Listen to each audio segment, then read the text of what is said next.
Windows is releasing a new backup. This backs up what you select so that it will be available to protect and restore when you go to a new computer. It backs things up to the cloud, and when you're ready to install your information on a new computer, just sign into your Microsoft account, and voila, it will restore all the things that you had asked to back up earlier. As you can see here, it backed up my folders, my apps, my settings, and my credentials. Let's take a little closer look at this new feature.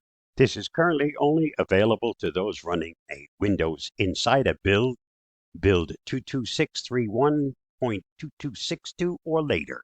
And as it states, when you first open up the app, we'll back up your info in the cloud so you can have peace of mind knowing it's protected even if something happens to this PC. It will back up according to your settings, your folders.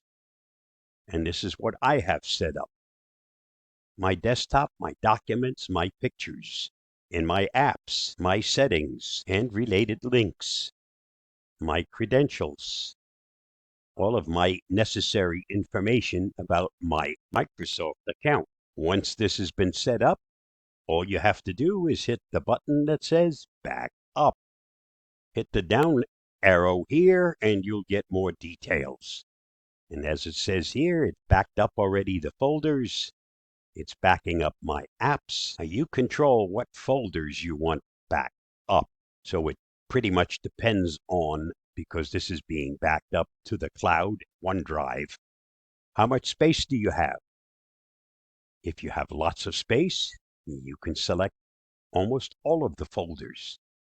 Granted, it will not do the operating system. You have to do an install of the operating system.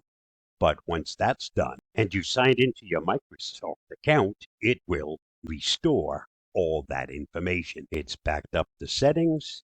It's backed up the credentials, which are your passwords, especially your Wi-Fi passwords, so that you'll be able to get back online. All of that stuff is saved. And the only thing still left to back up, which of course takes the longest, are your apps. That's just a quick look at the new Windows backup, which is a cloud backup, not backed up to an external hard drive. Stay safe, stay secure. I hope this helps.